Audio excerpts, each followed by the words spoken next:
lire sa parole.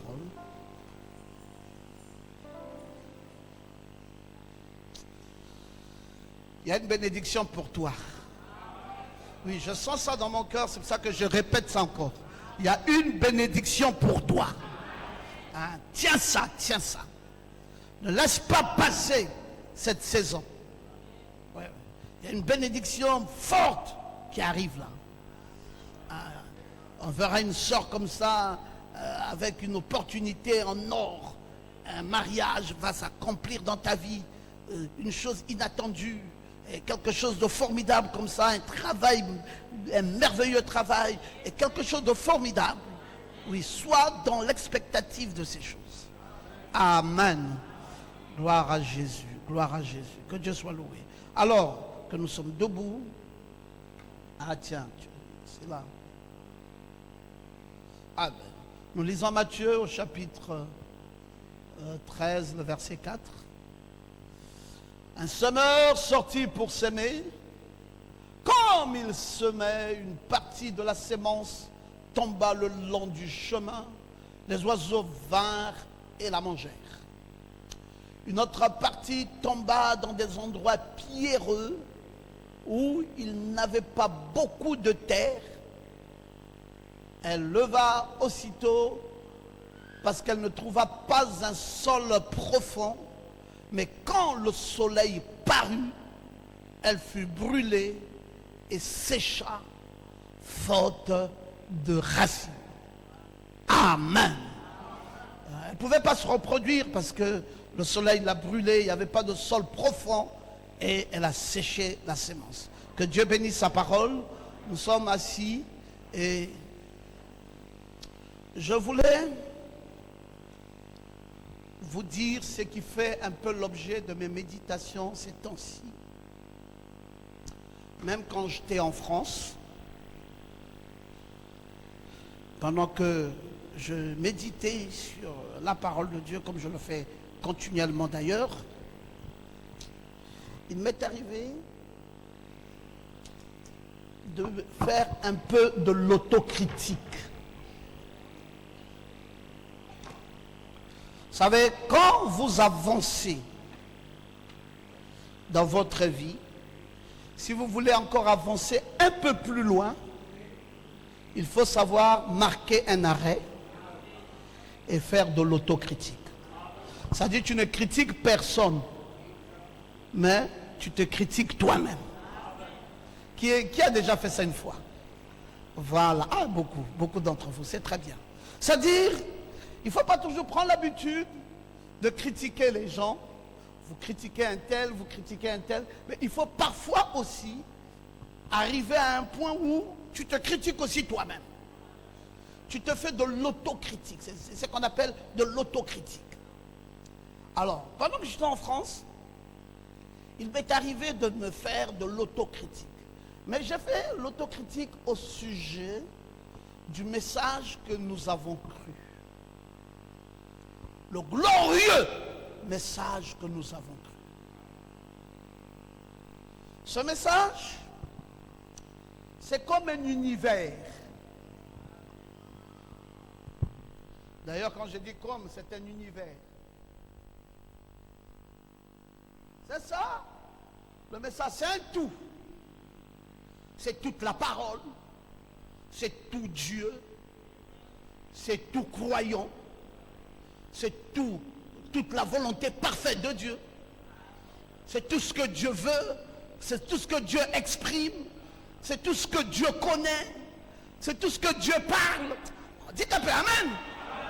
Ce message. C'est tout Dieu. Et je réfléchissais, Gabin, sur le ministère de son saint prophète, William Branham, qui a commencé le ministère en 1933, on va dire ça comme ça, parce que c'est là, le 11 juin, où il a fait la pose, la première pierre de son église, et il se réjouissait parce que Dieu lui avait donné enfin une église où il pouvait exercer. Et puis ce jour-là, vous savez qu'à 5 heures du matin, l'Éternel est venu par la voix d'un ange lui parler, lui disant, arrête de te réjouir pour une petite église comme ça. Tu ne sais pas ce que moi je t'ai offert. Moi, je t'ai offert une autre église, un ciel bleu. Et ça, ce n'est pas ton église c'est le ciel bleu. Je vous ai souvent raconté ça, c'est d'ailleurs de là où nous tirons notre ministère ciel. Et puis, Frère Branham avait donc compris que son ministère ne sera pas un ministère, un petit ministère, mais que Dieu va l'utiliser à travers le monde. Et il rentrait directement de plein fouet avec ce petit troupeau que Dieu lui avait donné. Et puis, en 1947, on a commencé à enregistrer ses premières bandes. C'est ce que nous avons. Et puis, c'est allé comme ça, chemin faisant. Il exerçait le premier pôle, le deuxième et le troisième pôle. Mais, la chose pathétique, c'est qu'un ministère qui est parti de 1933 jusqu'en 1963, après qu'il ait prêché moult messages, il a prêché énormément de messages, mais quand il arrive en 1963, ce prophète nous dit que la Bible qu'il avait en main et qu'il avait prêché la parole était fermée. J'ai réfléchi sur ça. J'ai dit, mais si donc la Bible était fermée, qu'est-ce qu'il nous donnait alors? Et puis j'ai réfléchi sur son honnêteté. J'ai dit, c'est quand même assez rare de voir un prédicateur qui te dit que oui, je prêchais certes des choses, mais la révélation en fait je ne l'avais pas. Tout ça était fermé, tout était fermé, entièrement fermé. Il ne nous a pas dit que cette Bible était à moitié fermée et à moitié ouverte. Ou qu'il nous a dit que c'était le quart de la Bible qui était ouverte, mais les trois quarts étaient fermés. Non, il dit clairement que toute la Bible était fermée. Donc ça veut dire qu'il n'y avait pas la révélation de ce que Dieu voulait nous donner dans cette Bible. Et il nous le dit comme cela, courageusement, sans avoir peur de dire ce qu'il pense de ce que Dieu vient de faire. Il dit que cette Bible était fermée. Donc ça veut dire que lui-même, la compréhension de ça était à zéro. Et donc, c'est de là maintenant qu'il va commencer un autre ministère où il dira, la Bible va maintenant s'ouvrir et je vais vous révéler un certain nombre de choses. Et il a révélé ce qu'il a pu nous révéler jusqu'à ce que c'est fermé. Nous sommes arrivés. Nous avons aussi récupéré le message en notre temps. Content d'avoir reçu un si glorieux message. Et nous avons plongé là, les deux pattes, les deux mains, plein de messages. Année après année, après année, après année, après année, après année, beaucoup de temps passe. Arrive cette ère des réseaux sociaux, ce qu'on appelle WhatsApp et tout ça. Et c'est là qu'on commence à découvrir nos amis dans le ministère, ceux avec qui nous avons partagé les mêmes messages. On commence à découvrir leur point de vue sur la question du message. Moi, on m'a mis dans un réseau WhatsApp qu'on appelle Pasteur uniquement. On m'a mis encore dans un autre réseau, Ephésiens 4:11. On m'a mis dans un autre réseau. Et puis, dans tous ces réseaux-là, où j'ai été placé, il s'y trouve beaucoup. C'est une plateforme des pasteurs. Et depuis 2 ans durant, une discussion se lève sur la seconde venue, pas de conclusion. Beaucoup de pasteurs, pas de conclusion. Celui-ci dit, vous ne croyez pas, il est déjà venu. L'autre dit, faux prophète. Et ils s'insultent. 2 ans durant. Après, il dit, le millénium a déjà lui dit, eh, mais mon cher, tu ferais mieux d'aller t'enterrer avec ton affaire là.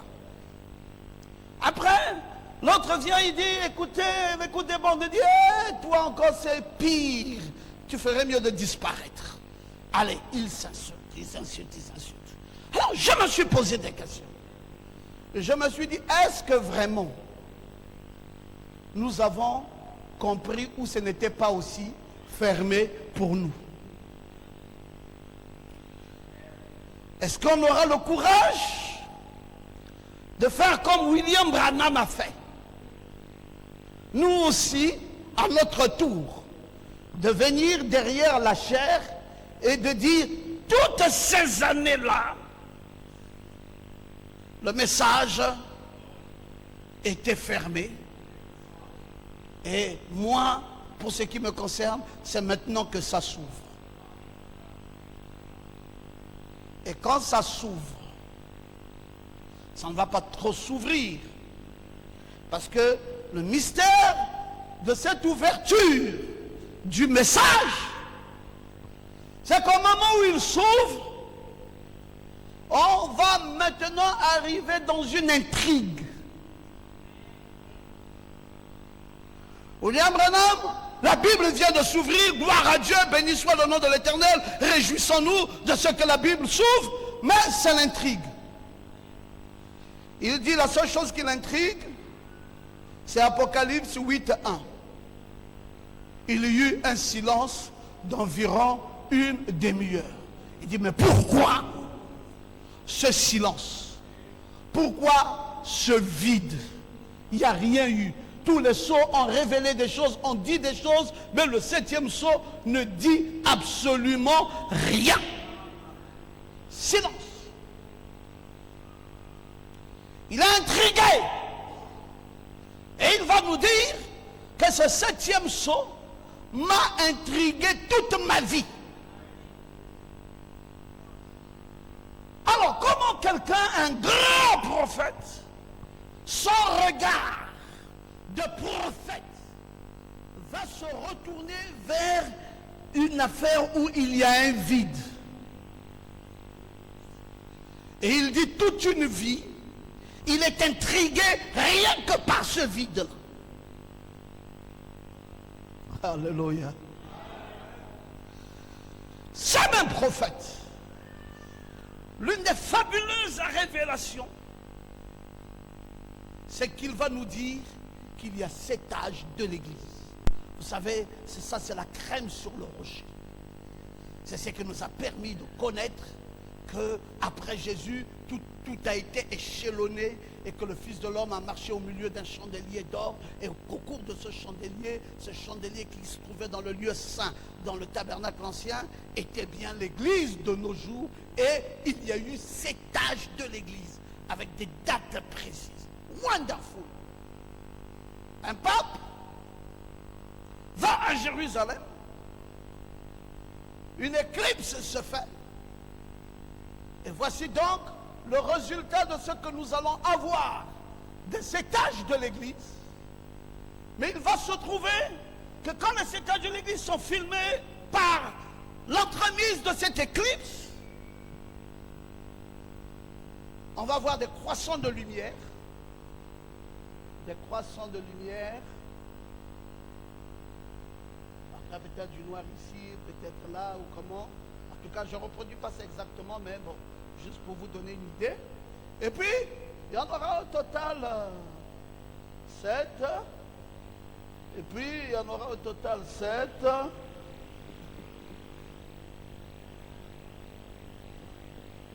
1, 2, 3, 4, 5, 6. Et puis, on cherche le 7e, pas de lumière. Nada. Matière noire.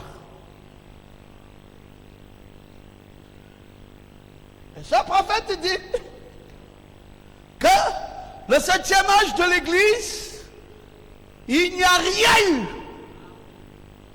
Aucune lumière. Noir absolu. Et lui va nous révéler que cette lumière que vous voyez là, c'est les chrétiens de cet âge. C'est les chrétiens de cet âge les chrétiens de cet âge, les chrétiens, là c'est les incrédules qui font les ténèbres, ainsi de suite. Mais là, au 7e, matière noire. On a prêché les âges de l'église, on a dit des choses, mais on ne s'est jamais intéressé sur la matière noire. Ça, c'est la première chose. Deuxième chose, on arrive sur les sceaux. Eh bien, la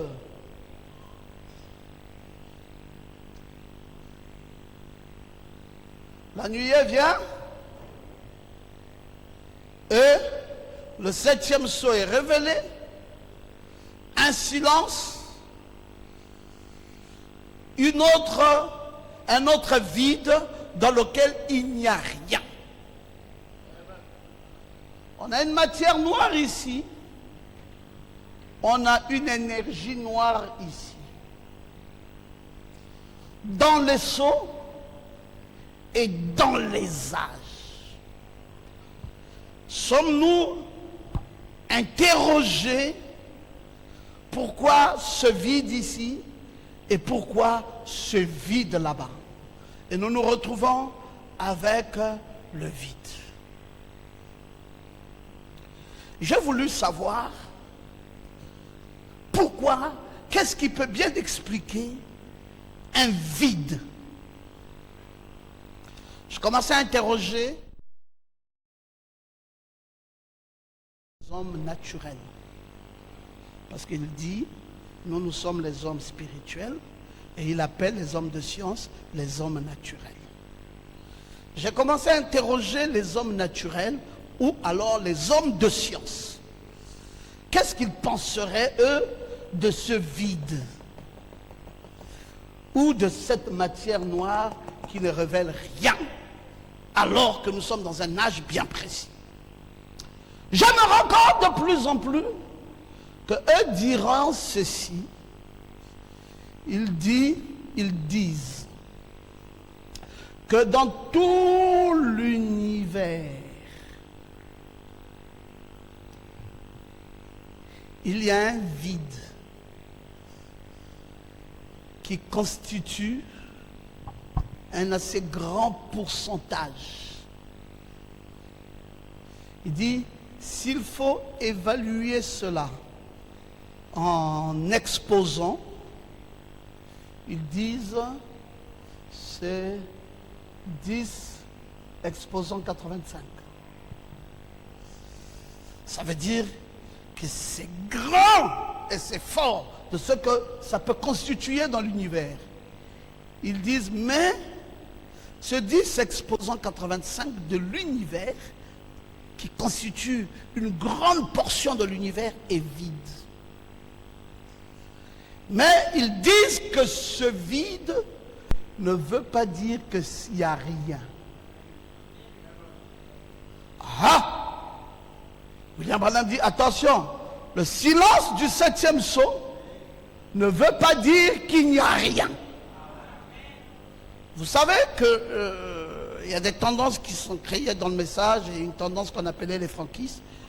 Eux, ils avaient simplifié la chose pour dire, bon, écoutez, vous êtes des fous quand vous dites que les 7 sceaux sont révélés et que les 7 tonnerres sont dans les 7 sceaux. Vous voyez bien que c'est écrit noir sur blanc. Quand le 7e sceau s'ouvrir, il y eut un silence. Comment voudriez-vous interpréter là où il n'y a rien?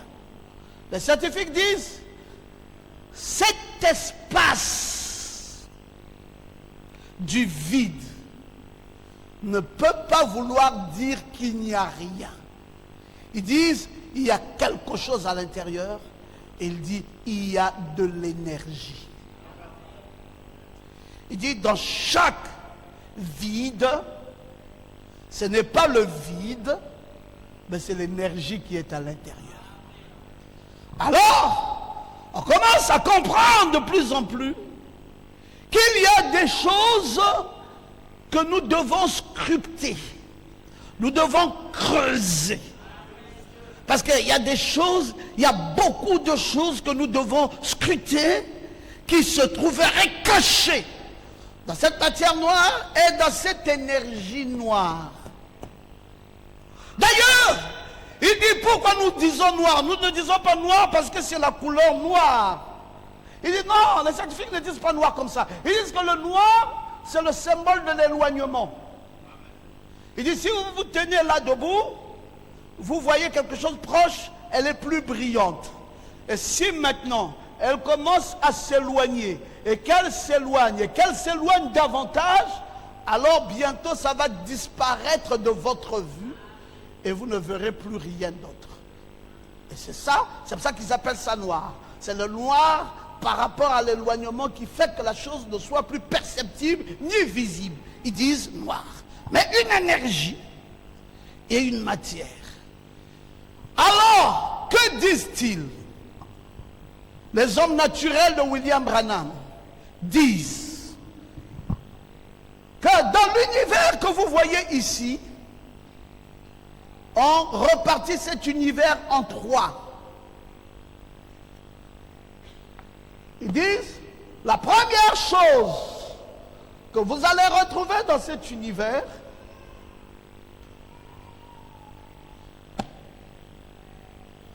c'est une matière, mais qu'on appellera une matière classique, qui fait 5% de tout l'univers. Et pour les scientifiques, tout ce que le monde entier connaît, qui regorge l'univers entier dans lequel nous sommes, n'est que 5%.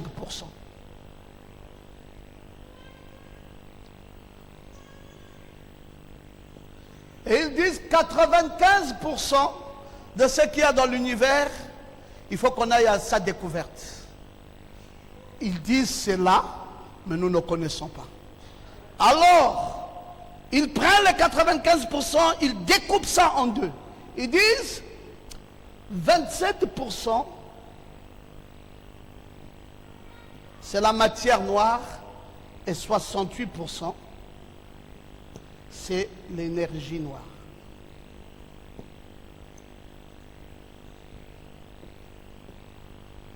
Matière noire et ici 5%, ils disent c'est simplement la matière classique.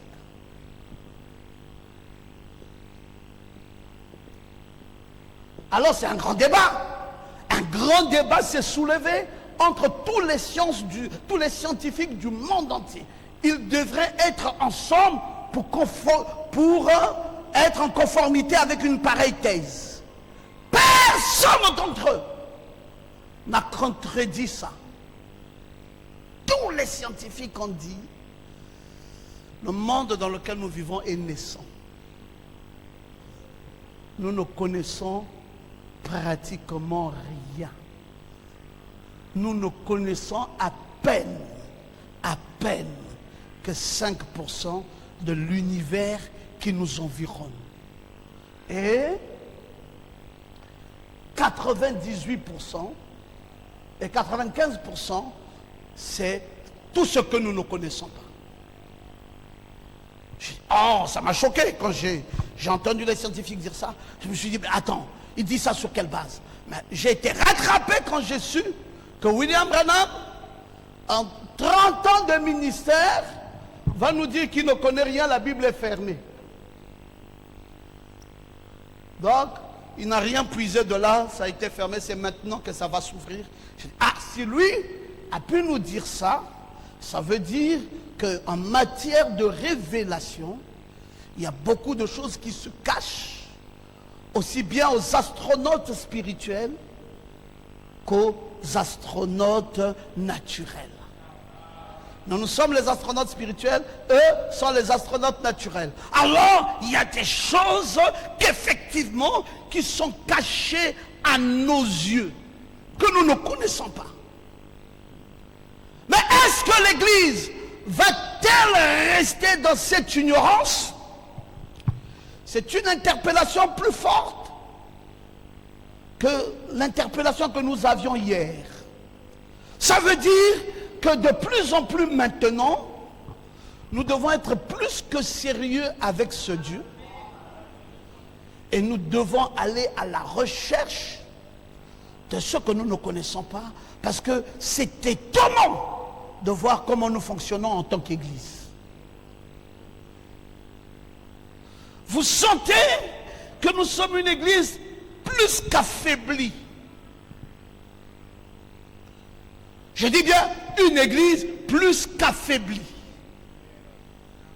Aujourd'hui chrétien, demain pas chrétien. Aujourd'hui essayons de vivre un peu en forçant, demain dans les fornications, l'impudicité. Aujourd'hui essayons de forcer un peu, d'avoir un petit zèle pour Dieu. Demain le zèle est complètement parti. Aujourd'hui on veut se conformer dans une petite dîme. Demain on n'est plus là dedans. Aujourd'hui on veut faire un petit miracle. Demain le miracle disparaît entièrement. Aujourd'hui on veut faire... Donc, vous voyez une vie chrétienne où ça va comme ça et ça revient, ça part, parfois d'un pas, ça recule de 5 pas, ça part encore d'un pas, ça recule de 10 pas, et c'est comme ça la généralité de la foi de nos jours. D'ailleurs, Christ avait dit en son temps, quand le Fils de l'homme reviendra, trouvera-t-il la foi sur la terre?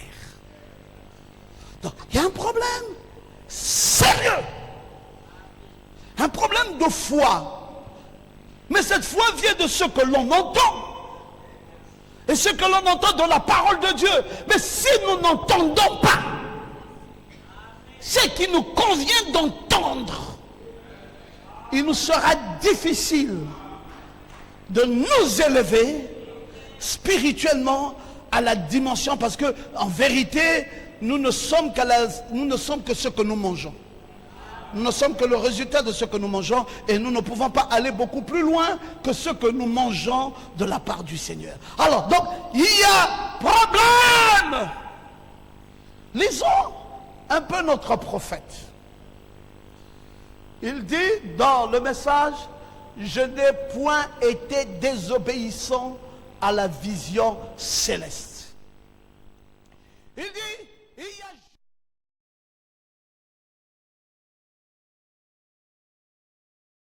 du temps à réfléchir. Il dit, juste quelques instants, je réfléchissais sur le temps.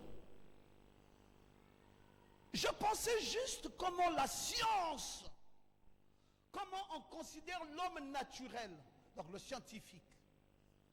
Je pensais comment la science, comment on considère l'homme naturel, et comment ce dernier s'est plongé dans la recherche. Frère Branham, il réfléchissait sur les scientifiques. Il dit, comment ils se sont plongés dans la recherche? Et va-t-il dire, depuis la chute du monde naturel, et ce qu'il a réalisé, c'est que l'homme naturel a réalisé de ce temps-là à maintenant, combien minime est le progrès réalisé par l'homme spirituel dans le royaume de Dieu. Il dit, nous n'arrivons pas à nous comparer à eux. Si eux sont à 5% du travail de leur recherche sur tout l'univers, Branham dit que l'Église est plus bas que ça.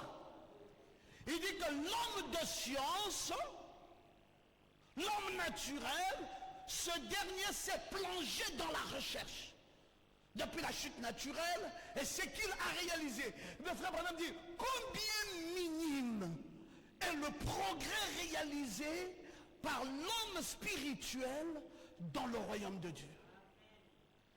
Alors, les résultats de la science sont là devant nous, les plus récents, je vous le dis, et voici leur pourcentage. Et Branham confirme que ça, c'est largement supérieur à ce que nous avons fait, ou que ce que nous sommes capables de faire. Donc nos réalisations sont encore plus faibles que ça. Et vous pouvez remarquer notre foi. Vous pouvez remarquer notre foi. L'ombre de Pierre, il marche l'ombre, c'est fini, vous guérissez. Le succès était palpable.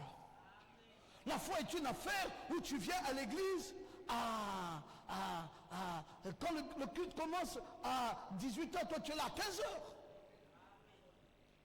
Vous savez, je discutais avec les frères à Paris, je leur ai dit, nous on habite, nous sommes à Cheval, j'ai une maison en Afrique du Sud, Et là où ma maison se trouve en Afrique du Sud, c'est pas loin de là où se trouve l'église d'un certain Alf Lukaou. Alf Lukaou, son église est à proximité de ma maison en Afrique du Sud. Il dit, mon fils Eliezer ici va recevoir quelqu'un à la maison qui est venu spécialement pour venir, qui a voyagé de si loin pour venir rencontrer cet homme de Dieu. Et alors, arrivant à la maison, un dimanche, le culte va commencer probablement à 10 heures. La sœur l'a dit à Eliezer de l'emmener à l'église à minuit. Vrai, Eliezer? À minuit. Pour l'église, donc minuit de samedi à dimanche, nous sommes à minuit. Elle dit, on part à minuit à l'église parce que si je pars à 6 heures, je ne pourrais pas être dans un culte. Oh! Eliezer a dit non, mais attends, mais tu racontes quoi? C'est invraisemblable, c'est pas possible. Le culte de 10 heures, 11 heures, on y va à minuit, donc 11 heures avant le démarrage du culte. 11 heures avant. Quoi, tu es sérieuse? Il dit, je te dis sincèrement. Eliezer dit, bon, non, on va quand même, non, ça aussi, tu ne vas pas m'empêcher de dormir à minuit, ça va, je vais t'accompagner vers 1 heure du matin. Il dit, ah, tu ne vas pas me rendre service. 1 heure du matin sera très très tard. Je ne pourrai pas être à côté du trône, je ne pourrai pas être à côté de l'homme de Dieu. Eliezer a dit non, quand on ira à 1 heure du matin, il n'y aura personne ici. C'est un pays où il y a beaucoup de risques et tout ça. Qui va se réveiller la nuit comme ça, prendre le risque d'aller? Et c'est un pays où il fait froid. Non, tu racontes. 1 heure du matin, il dit allons-y. Eliezer est étonné de constater qu'à 1 heure du matin, c'est déjà la moitié d'une église qui va avoir en son sein environ 75 000 personnes. Mais la moitié y est déjà à 1 heure du matin.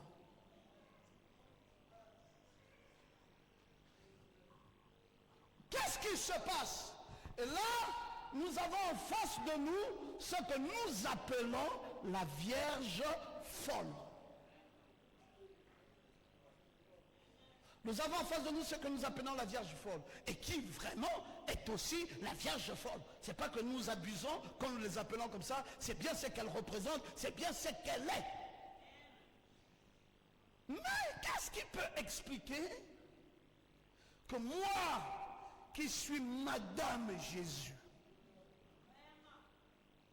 moi, à qui Christ a partagé une partie de sa vie,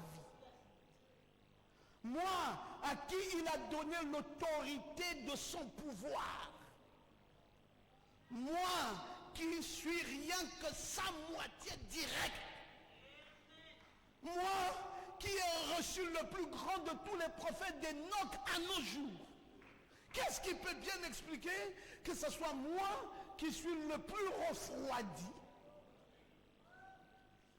et la folle et la plus zélée pour la chose de Dieu? Je ne sais pas, mes frères, si ce n'est pas contradictoire. Je ne sais pas s'il y a un chaînon manquant. Je ne sais pas s'il y a une perte quelque part. Vous savez, on ne va pas être assez sincère pour reconnaître nos positions. Maintenant, tendons le micro à tous ceux qui observent une telle scène. Dès que vous allez tendre le premier micro, il va vous dire, non, frère, ça c'est la magie. Donc, non, ces gens-là suivent la magie. Ces gens-là suivent la magie. Bon, mais ces gens-là aussi, ils n'ont jamais participé dans cette magie. Ils sont assis à l'église et quelqu'un vient leur dévoile les choses qui se passent dans leur vie, ça les excite et ça leur crée quelque chose qui les motive. Et ils commencent à sentir qu'ils ont besoin de ça et ils sont aussi adonnés. Mais ils ne sont jamais venus plonger les pieds dans de l'eau bouillante. Ils n'ont pas plongé les mains. On ne leur a pas porté une étoffe rouge. On ne leur a pas mis du kaolin sur le visage et tout ça. Et ils ne sont pas participants de cette magie. Bon, si cet homme de Dieu est magicien, mais eux ne le sont pas. Parce que eux qui viennent dans la sincérité de leur cœur et dans l'honnêteté de leur foi. Et parce qu'ils veulent et ils veulent. Il y a quelque chose qui les a boostés, qui fait qu'ils ont besoin. Alléluia! Moi, je veux que notre église du message soit 2 fois plus zélée que ce zèle. Lèvez bien la main droite et dites amen. Moi, c'est ce que je veux. Parce qu'avec un si glorieux message, on ne peut pas continuer à manquer de zèle. Avec un si glorieux message, on ne peut pas continuer à manquer d'amour pour ça. Avec un si glorieux message, on ne peut pas. Alors, c'est à nous de relever le défi. Et je dis ce soir, dans le nom de Jésus, nous relèverons ce défi. Est-ce que tu peux dire amen? Enlève-toi et dis amen bien fort à ça. Nous relèverons le défi. Si le diable peut animer les hommes, soi-disant, alors que Dieu le fasse alors. Que Dieu le fasse, parce que là, dans le Carmel, le diable aussi était là, Dieu était aussi là, mais le plus fort, d'après le rapport du duel qui s'est passé au Carmel, on nous a dit que c'était Dieu le plus fort. Et moi je crois que même si on veut me présenter le diable quelquefois, je ne dis pas que c'est ça le diable, mais si on venait à me présenter que ça soit ça le diable, alors je veux aussi qu'on me présente où serait Dieu qui gagnerait ça.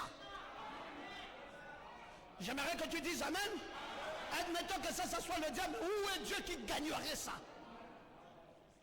Montrez-moi ce Dieu, parce que dans le défi du Carmel, il y a aussi un grand Dieu qui s'est levé, le diable était là, et ce Dieu était plus fort que les actions du diable. Alors nous perdons la foi, mais on n'a pas l'honnêteté de reconnaître. On n'est pas honnête de reconnaître qu'on peut recommencer. On n'est pas honnête de reconnaître que nous sommes au point zéro. On n'est pas honnête de reconnaître. Et William Branham dit, il dit l'homme naturel. Il dit écoutant le commentaire d'un prophète, je l'aime parce que c'est un grand prophète. Et ce qui le qualifie en tant que prophète, c'est son honnêteté. Est-ce que quelqu'un peut-il dire amen? Et il dit les choses véritablement et il n'a pas honte de le dire et il n'a pas peur de ce que ça coûterait. Il dit, je pensais, comment la science, comment on considère l'homme naturel, comment ce dernier a plongé dans les recherches depuis la chute du monde naturel et ce qu'il a réalisé. Oh, combien minime est le progrès réalisé par l'homme spirituel dans le royaume de Dieu. Je pensais que l'homme naturel est allé au-delà de ce que ses yeux voient. Il ne parle pas de l'homme spirituel. Il parle là du scientifique. Il dit le scientifique est allé au-delà de ce que ses yeux voient.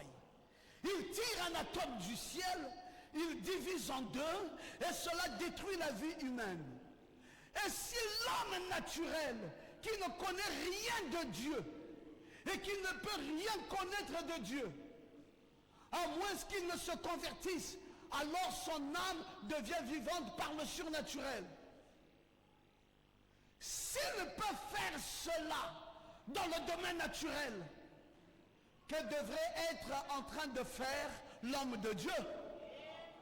Ah, est-ce que quelqu'un peut te dire amen? Si lui, dans le domaine naturel, peut faire ce qu'il est en train de faire, que devait faire l'homme de Dieu? Il dit, oh là là, mes amis, l'église est si loin en arrière.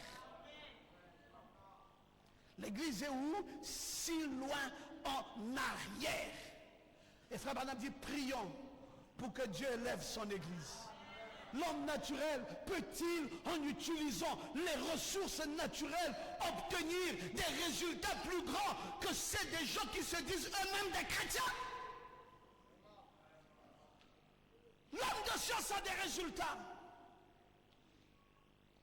L'homme spirituel n'a plus de résultats. Où sont nos résultats? Et si un parmi vous produit un résultat de la foi, tout le monde commence à se méfier. On dit c'est trop fort. Est-ce qu'il n'a pas plongé un peu les mains? Est-ce qu'il n'a pas plongé un peu les pieds? Vous pensez que c'est naturel? Mon Dieu, si Dieu n'est pas capable de m'élever, si Dieu n'est pas capable de faire la différence avec la foi que je porte, j'abandonne. Oh, lève-toi et dis Amen. Si Dieu n'est pas capable de créer un nouveau monde et m'amener à y vivre, j'abandonne. Parce qu'il m'a dit que juste une nombre de fois, il m'amènera à créer un nouveau monde et j'y vivrai. Et maintenant ma foi ne peut même plus faire cela. J'ai une foi affaiblie, une foi morte, une foi qui ne peut plus rien réaliser.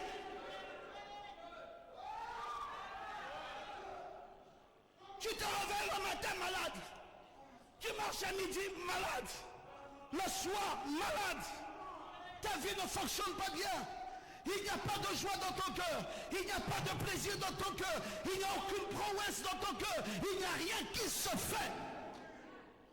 Mais avec une Bible en main, Jésus. Frère Branham est révolté. Il dit l'église est en arrière. Il dit prions pour que Dieu élève son église. L'homme naturel peut-il, en utilisant les ressources naturelles, obtenir des résultats plus grands que ceux des gens qui se disent eux-mêmes des chrétiens? Et il dit, attends-nous vers l'invisible. Ah, c'est là que ça nous manque. Attends-nous vers l'invisible. Les bénédictions sont vôtres. Elles sont pour vous. J'aimerais que tu dises Amen. Les bénédictions sont pour qui? Dis, les bénédictions sont pour moi. Dis ça. Les bénédictions sont pour moi. Je dois entrer dans l'invisible. Dis ça bien, je dois entrer dans l'invisible. Les bénédictions sont pour moi. Mes frères, j'aimerais que tu saches qu'on nous a lancé un défi grave. Si tu veux avancer, même quand tu veux courir, cours avec quelqu'un qui court plus vite que toi. Et ne cours pas avec un faiblard. Il va te reculer. Cours avec quelqu'un qui est compétent. Cours avec quelqu'un qui est endurant. Et quand tu cours, regarde-le. Comment tu te rapproches de lui. Regarde-le. Comment tu le dépasses. Regarde-le. Ne cours pas en fermant les yeux. Non, c'est en le regardant que l'énergie monte en toi. C'est en le regardant que tu comprends qu'il est en train de prendre le devant sur toi. Et alors là, en ce moment, tu te fâches. Et tu dis, je ne me laisse pas faire. Je ne me laisse pas faire. Et je dois courir davantage. Je crois, mes frères, que cette sémence est tombée sur un sol profond. Et que le soleil, en aucun cas, ne le fera sécher. Je veux que tu lèves bien ta main droite. Je veux que tu lèves ta main droite et tu dises Amen. Et je crois que cette sémence a une vocation de reproduction. Ce qui est en toi se reproduira. Je crois que ce message a une vocation de reproduction. Je crois que ce message a une vocation de vie. Je crois que ce message a une vocation qui va me prendre au niveau où je suis et qui va m'amener beaucoup plus loin que là où je me trouve.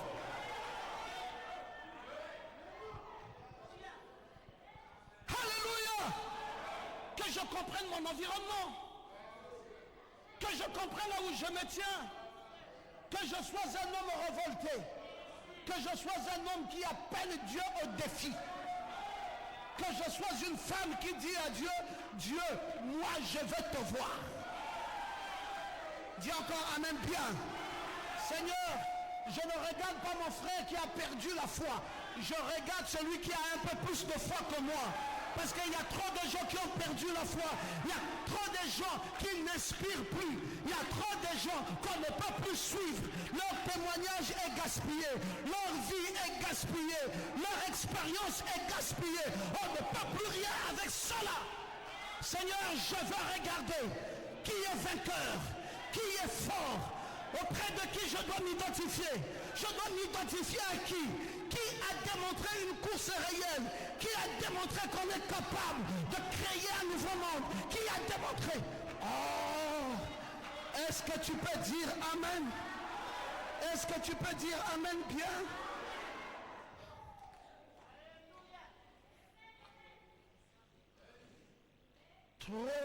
Trop de choses ignorées. 5% de la matière classique qui était supposée être connue des scientifiques, parce que maintenant je les regarde. Parla m'a dit que c'est eux qui courent plus vite que nous. C'est pas moi.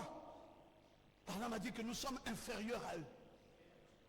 Parla m'a dit qu'ils ont pris de la hauteur, ils ont pris de la vitesse. Regarde à quel niveau ils sont aujourd'hui. Eux, l'homme naturel. Et moi, l'homme spirituel, je suis en train de traîner le pas. Et frère Branham a fonctionné dans sa foi avec la nature.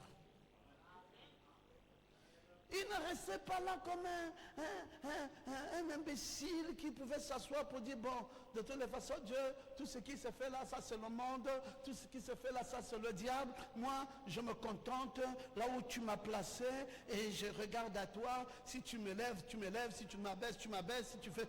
Non, frère Branham ne faisait pas comme ça. Il vérifiait son environnement. Il contrôlait même les hommes naturels. Il contrôlait leur développement. Et quand il voyait des choses extraordinaires chez eux, il se posait des questions. Il se remettait en cause. Il faisait ce que j'ai appelé l'autocritique. Il se disait, mais pourquoi eux? Et pourquoi pas nous? Et ça l'amenait à une plus grande révolte. Ça l'amenait à chercher Dieu davantage. Ça l'amenait à prouver que son Dieu est un Dieu réel. Je dis dans le nom de Jésus, même si tu es allé au fin fond de l'océan, il y a une loi en toi qui fera que tu vas te dégonfler.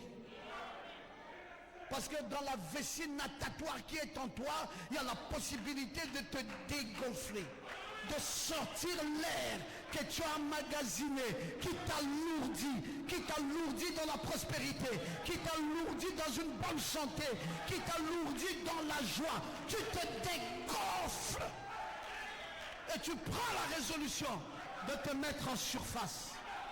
Est-ce que tu peux dire Amen? Arrête avec l'animosité. Arrête avec les querelles. Arrête avec des choses qui te retardent inutilement. Arrête avec les gens qui parlent mal de toi. Frère, si tu es grand et qu'on ne parle pas de toi, ça veut dire que tu n'es nulle part. Frère, la preuve même pour toi de savoir à un moment donné que tu as évolué, mais c'est quand on commence à parler de toi. Parce que ça veut dire que tu commences à exister, tu deviens visible. Parce qu'il n'y a que les visibles qu'on voit. Mais si tu es invisible, personne ne te verra. Donc c'est normal. Dites avec moi Amen à ça. C'est normal que les gens parlent de toi. C'est normal que tu attires l'attention des gens. Ce matin, je me réveillais, j'ai dit, je vais un peu prendre mon téléphone pour vérifier un peu mes messages. Je tombe sur un message de quelqu'un qui est très loin, en Côte d'Ivoire, qui a fait sa publication. Il dit, Docteur Ngoma est ici, en Côte d'Ivoire, et tout ça. Et il avait pris une photo avec moi il y a des années, il affichait ça. Et Dr Ngoma, alors j'ai vu les gens affluer. Il est là, Tam Tam d'Afrique. Il est là. L'homme est là. Il est là. Il part quand? Il dit, il part demain. Aujourd'hui, là, venez vite. Pendant que moi, je suis ici, il y a des gens qui courent en Côte d'Ivoire, qui font des rassemblements parce qu'ils veulent le voir. Et beaucoup disent, hey, nous voulons le voir. Et puis, un messenger, on me dit, passe-moi l'adresse, docteur. Tu es où? Tu as quelle adresse? Plein de lettres comme ça, plein. Oh, j'ai dit, mais finalement, donc même le petit Pierrot ici, quand il se déplace, c'est devenu quelque chose. Dis avec moi, ça va t'arriver. Dis avec moi, ça va m'arriver. Dis ça, ça va m'arriver. Tu vas être important. Parce que ton Dieu est un Dieu important. Oui, et dans ça, il faut t'attendre aussi à tout. Tu dois t'attendre à ceux qui t'acclament, mais tu dois aussi t'attendre à ceux qui te haïssent. Je pensais que tu pouvais dire amen. Tu ne peux pas faire l'unanimité. Tu ne peux pas plaire à tout le monde. Il y aura toujours des jaloux. Il y aura toujours des gens qui ne comprendront pas. Il y aura toujours des esprits bas. Il y aura toujours des gens qui ne verront pas ça d'un bon oeil. Mais écoutez frères, si on doit marcher en regardant ceux qui sont bas, non, on va tomber. Nous devons regarder ceux qui sont hauts. Et c'est eux nos champions. C'est eux que nous suivons. C'est eux que nous imitons. Nous imitons la foi des grands. Nous imitons la foi des gens qui ont fait des expériences. Nous imitons la foi de ceux-là qui vont plus loin.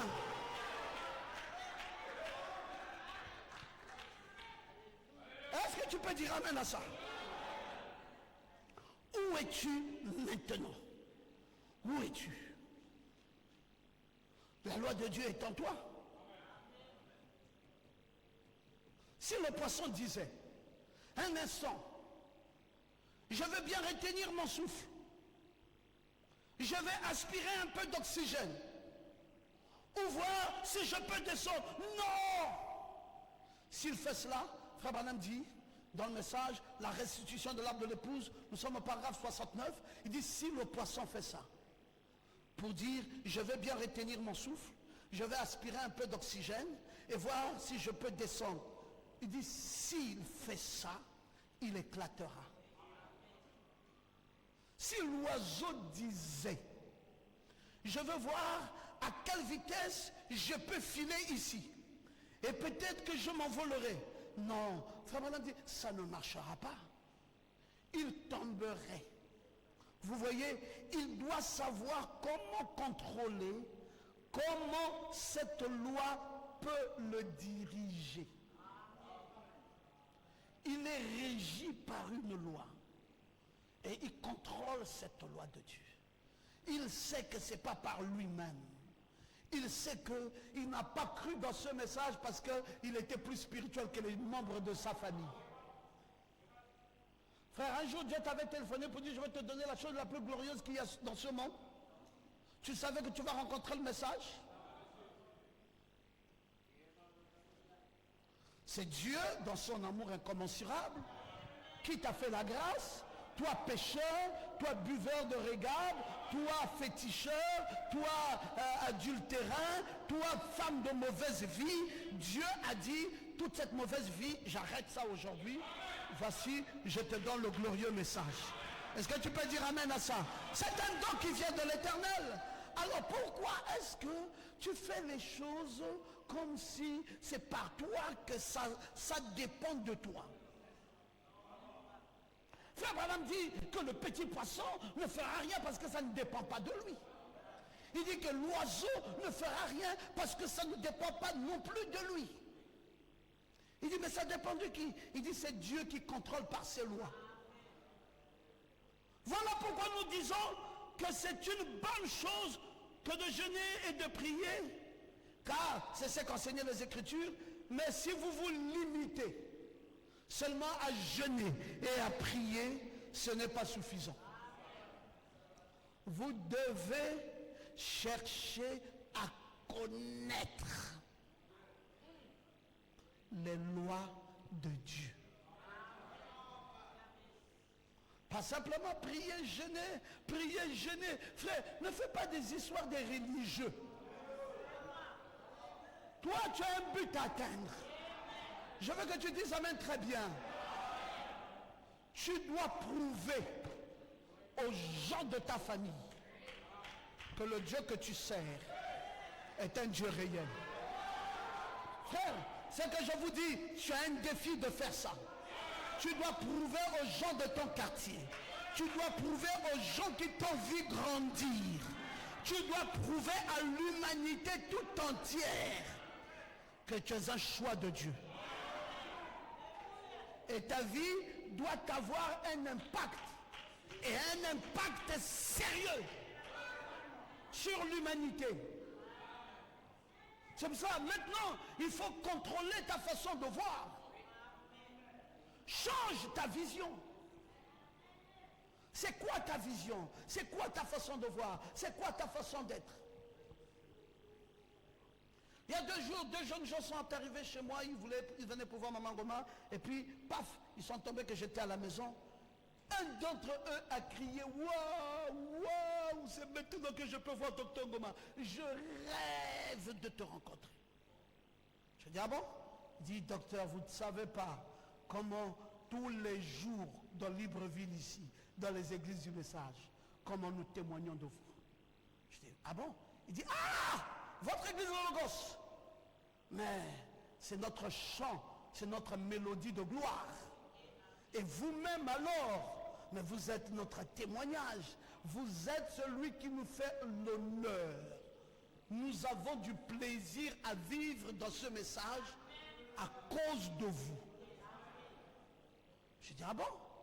Je dis, je ne savais pas, frère. Il dit, je vous le dis, honnêtement. Il dit, j'ai même rencontré l'un de vos fils, Ulrich Mbunda. Je dis, ah bon, qu'est-ce qu'il vous a dit? Il dit, non, mais il m'a raconté comment vous avez créé une société qui s'appelle Alliance. Il m'a montré la carte de crédit et les comptes d'argent qu'il a engrangé en très peu de temps dans cette société. Je dis, docteur Ngoma, mais vous êtes un témoignage fou pour nous. Comment vous y parvenez? Comment vous faites? Ils sont restés 5 heures d'horloge pour que je leur enseigne. Je les ai pris, je les ai amenés dans ma chambre à coucher. J'ai dit, voici là où je dors. J'ai assis mon lit, voici, c'est. Maman Goma n'était pas là. Quand elle n'est pas là, je profite. J'ai dit, voici là où je dors, voici là où je vis. Voici. Je n'ai aucun secret. Je n'ai pas une vie autre que celle que je peux exposer à tout le monde. Amen. Je dis, mais il y a une chose qui est vraie. Voici les lois, voici ce que Dieu dit, voici ce que Dieu dit, voici ce que Dieu fait. Nous ne forçons pas. Vous forcez, nous ne forçons pas. C'est une loi divine. Les choses doivent arriver dans ta vie. Oh, dis amen bien fort. Je sais que bon nombre d'entre vous, vous avez déjà perdu la foi. Parce que vous êtes le style de genre de personne, si on vous amène quelque part et qu'on a échoué, et qu'on vous amène à nouveau, vous dites, on nous amène encore dans un autre échec. Mais frère, je ne connais personne au monde qui s'est élevé s'il n'avait pas échoué. Je ne connais pas, même celui qui nous a sorti cette lumière. Il a essayé 99 fois et il a échoué. Mais la 100e fois, il a réussi. C'est pour cela, il ne faut jamais penser que ton échec veut dire que ta vie est finie. Quand tu échoues, prends courage, reprends les forces et avance à nouveau. Avance à nouveau. On va échouer, mais on ne va pas mourir. On va échouer, mais on ne va pas mourir. Frère, j'ai échoué dans beaucoup d'histoires, mais j'ai gagné cette fois-ci. Dans Alliance ici, là, j'ai gagné. Ouais, je suis allé en France, j'ai vu comment les millions sont tombés dans mon compte, alors que c'est un petit réseau qui n'a même pas encore 300 personnes. Je dis, c'est pas possible. Comment est-ce possible que quelqu'un ait gagné trop d'argent comme ça? J'ai mis dans ma carte, je suis parti faire mes courses avec. J'ai payé même mon billet de Dubaï avec ça. Alors vous pensez que quoi? Dieu est grand. C'est vous qui pensez que parce qu'on a échoué une fois, alors on ne peut plus essayer. Frère, nous essayerons. Même si je venais encore à échouer, je reprendrai courage et j'irai à nouveau. Si on n'était pas persévérant, l'église ici n'existerait plus. On a écopé les insultes, on a écopé l'opprobre, on a écopé tout ça. On a été humilié, enfoncé dans la boue, jeté dans l'opprobre. Mais on s'est lavé. On s'est dit, tant pis. Aujourd'hui, c'est l'opprobre. Demain, nous savons ce que ça va devenir. Et on a continué la marche. Je vais t'encourager, mon frère. Ce n'est pas que tu es quelque part et tu commences à te poser des questions. Frère Branham dit, ne te pose pas des questions. Ta vie est liée à une loi de Dieu. Et cette loi divine t'a condamné à la réussite. Oh, est-ce que tu peux dire amen? Est-ce que tu peux dire amen? Très bien. Tu vas réussir. C'est ça ta vie. C'est ça ta vie. Tu vas réussir. Maintenant, frère Branham dit, vous comprenez, dans l'eau toujours présent du rocher. Maintenant, ces choses sont contrôlées par des lois. Tout le système de Dieu est bâti d'après les lois. Maintenant, nous prendrons, arrêtons-en une minute. Prenons la terre, la terre. Frère Branham dit, prenons la terre. Elle tourne toutes les 24 heures. Vous savez, avant, on nous disait, le soleil tourne autour de la terre. Frère Branham nous dit ici, la terre tourne toutes les 24 heures. Elle fait un tour complet. Si parfaitement que nous n'avons jamais pu, avec toute notre science, fabriquer une montre qui garde parfaitement le temps. Il dit pourquoi? Parce que c'est Dieu qui contrôle. Dis à ton voisin, c'est Dieu qui contrôle ma vie.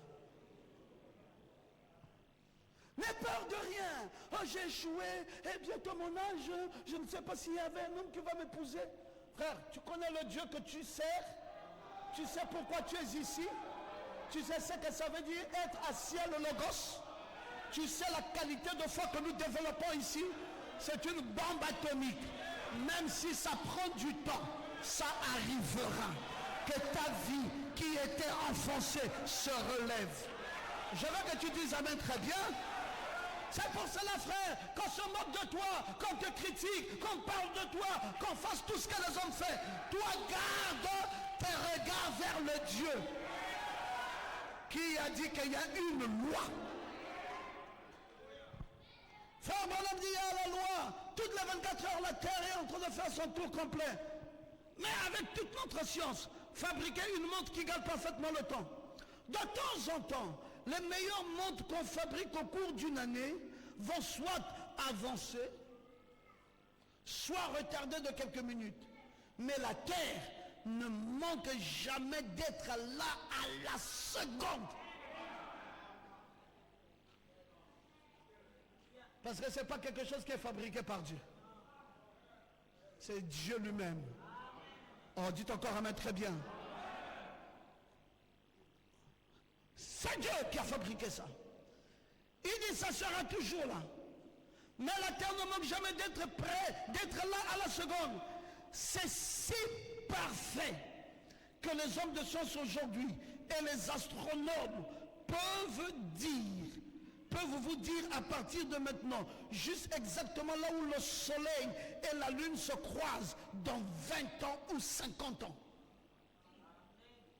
Il dit les hommes de science vont vous dire dans 50 ans, là où la lune et le soleil vont se croiser.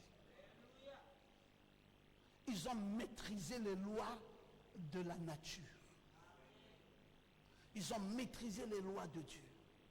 Et ils contrôlent ça, ils voient, ils peuvent vous dire avec précision. Qu'est-ce qui nous manque à nous les chrétiens d'aujourd'hui? Il nous manque de la précision. Nous avons peur de croire que notre vie est sous le contrôle de Dieu et qu'à n'importe quel moment Dieu peut faire des choses plus qu'extraordinaires. Dès qu'on est malade, on croit que cette maladie va nous tuer. Frère, si Dieu est Dieu, que la maladie là te tue, ça ne te tuera pas. Aussi longtemps que c'est lui, Dieu, qui prend le contrôle de tout, laisse-lui faire sa chose.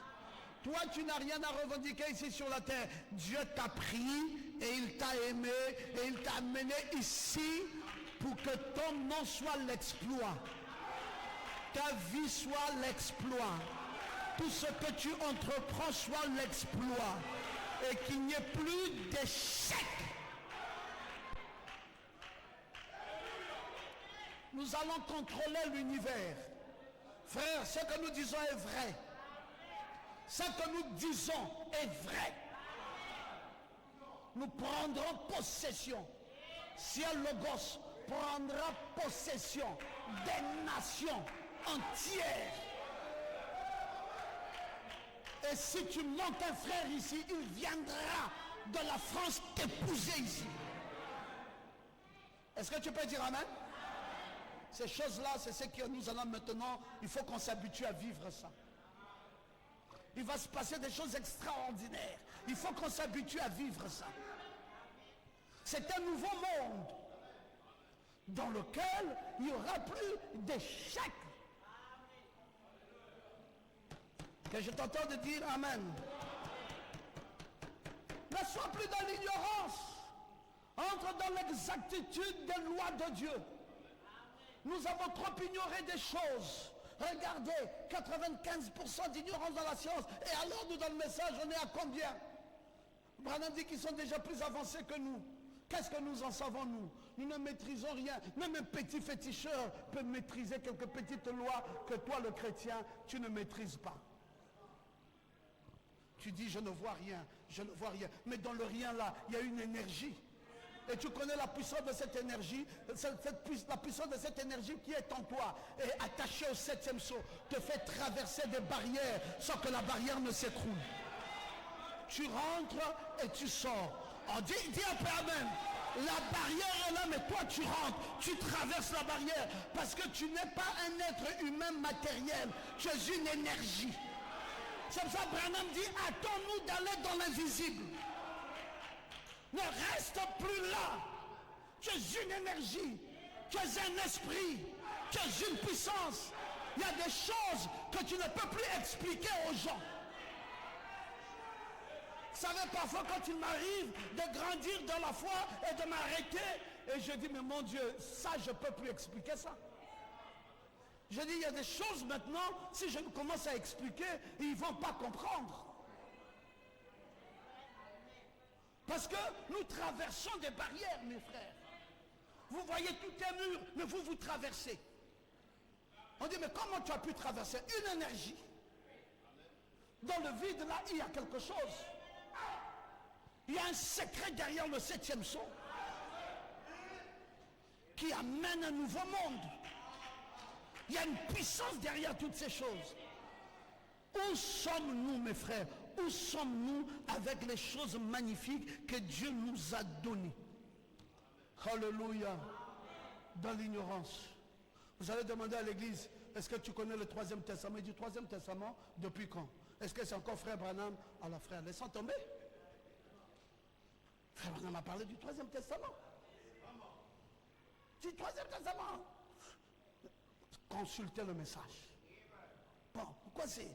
Qu'est-ce qu'on va dire à l'église? Le 23e chapitre de l'Apocalypse, ça va la choper. On va lui dire quoi? Le 5e évangile, ça va la choper. On va lui dire quoi? Parce que tout le monde est terre à terre. On connaît 4 évangiles, le 5e on n'en connaît pas. On connaît 22 chapitres de l'Apocalypse, le 23e on n'en sait rien. On connaît 2 testaments, le 3e on n'en sait rien. Et nous sommes dans une panoplie des choses que nous ignorons. Le 7e sceau, son silence, on n'en sait rien. Le décalage de la venue du Seigneur et la rencontre avec les anges, on n'en sait rien. Et voilà comment nous naviguons. 5%, c'est la répétition des idées reçues. Tu vas ici, c'est que eux ils disent, c'est que eux chantent, c'est toi aussi qui chantes la même chose. Et frère, quand tu chantes ce que eux chantent, tu chantes aussi leur médiocrité, tu chantes aussi leur misère, tu chantes aussi leur pauvreté, parce que tu as pris ce que les autres ont. Je refuse de prendre ce qui n'est pas bien. Je refuse de prêcher comme prêche tout le monde. Je veux dire des choses que je ne connais pas, que je n'ai pas entendu quelqu'un dire. Et je veux que cette église s'habitue à de nouvelles choses, à des choses glorieuses, à des choses qui vont nous amener à la vitesse. Parce que la science est allée trop loin. Frère, ici, dans nos pays, ici, on ne vit pas ça trop bien. Soit dans un pays occidental, tu vas commencer à comprendre. Tu prends ton téléphone. Le téléphone ici, frère, je me demande même si nous utilisons ce téléphone. Pitié. On prend le téléphone, c'est juste lancer appel, recevoir appel. Mettez-moi WhatsApp, mettez-moi Facebook, mettez-moi... Frère, il y a des histoires dans ce téléphone que les autres, sous d'autres cieux. Dès qu'il prend le téléphone, il commence, il va à Google. À Google, il tape le nom. Il dit 2 rue de la Marie, France, Ris Orangis. Et il tape là, tac, tac, tac. Et il démarre, il lance. La voiture lui dit, prenez à gauche. Longez sur 4 km. D'abord, la voiture te salue. Bonjour, monsieur Pierrot, vous êtes bien dans votre voiture. Démarrez votre voiture et c'est parti. Et il dit, prenez la gauche, prenez la droite. Mais l'homme là, tu ne le vois pas qui parle. Tu le cherches dans la voiture, il n'est pas, il est invisible. Et il te dit, quand tu as fait peut-être 40, 50 km, tu es passé par toutes les voies, 3 heures de route, tu as fini. Il te dit, merci Pierrot, tu viens d'arriver à ton endroit. Merci Pierrot, c'est bien ici, l'endroit indiqué, tu vois comme ça, c'est bien ça l'adresse. Tu dis, tu vois, regardons le téléphone, si c'est Facebook et machin. Donc, le monde ici est en train de prendre des proportions que nous ne comprenons pas. La science avec le GPS est rentrée dans l'exactitude. C'est ça que Frère Branham est en train de nous dire. Il dit, ils peuvent vous dire 50 ans plus tard, quand est-ce à la seconde près, là où la lune et le soleil vont se rencontrer. Mais écoutez, nous sommes là, mais ils ont fait comment? Ils sont rentrés dans le secret de l'univers. Ils ont cherché et ils ont pu trouver des choses que d'autres n'ont pas pu trouver. Alors, et nous sommes ici, c'est extraordinaire de voir un pasteur qui arrive et qui commence à révéler les choses dans les cœurs des gens et tout cela. Regardez les furies que ça provoque, regardez les conséquences que ça fait. Je suis allé, il y a une ruelle à Paris qui est une ruelle de costumes. C'est reconnu du monde entier que cette ruelle-là, c'est là où on voit les vrais costumes et tout ça. Nous y sommes allés avec des amis. Pendant que nous étions là, on trouve un Sénégalais qui vend là-bas. Il dit, l'autre m'appelle pasteur. Il dit, oh, vous êtes pasteur? Je dis, oui, je suis pasteur. Il dit, oh. Il dit, mais est-ce que vous connaissez cet homme-ci? Je dis, oui, je le connais. C'est un des gens des réveils et tout ça. Il dit, mais il m'a fait du bien. J'ai dit, il t'a fait du bien comment? Il dit, il s'est simplement tenu à l'église chez lui, un dimanche. Il m'avait prévenu que je te ferai du bien. Et il s'est tenu à son église. Il dit, oh, je suis allé là dans la rue telle, numéro tel à Paris. Et c'est là où je voulais prendre mes costumes. J'ai oint les vêtements qui étaient là-bas. Dès qu'il a fini de dire ça, le jour qui a suivi, tout le magasin s'est vidé. C'est vidé. Ah, ces gens-là, on ne peut plus les toucher. On dit non, il a fait la fausse monnaie. On le tient comme ça, on dit fausse monnaie, prouver que c'est de la fausse monnaie. On dit alors que l'État sud-africain l'arrête. On va l'arrêter sur quelle base? Quand le gouvernement vient, ce n'est pas lui qui se défend. C'est toutes les compagnies d'avions qui vont se défendre. C'est les compagnies d'assurance qui vont se défendre. C'est toutes les compagnies. Parce que c'est devenu homme ressources. Donc, si vous le mettez au cachot, les vols vont diminuer, ceci va diminuer, ceci va diminuer. Donc, il y a des hommes comme ça. Ils étaient nés comme toi et moi, d'un père et d'une mère, mais dans l'évolution de leur vie, ils sont devenus hommes ressources. Oh, j'aime quand tu peux dire amen. Je dis que l'impact de Dieu vienne dans ta vie.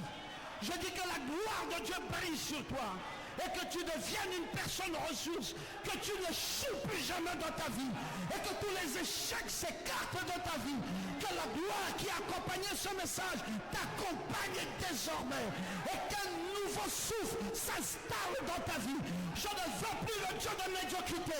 Toutes les malédictions qui reposaient dans ta vie, je brise cela dans le nom de Jésus.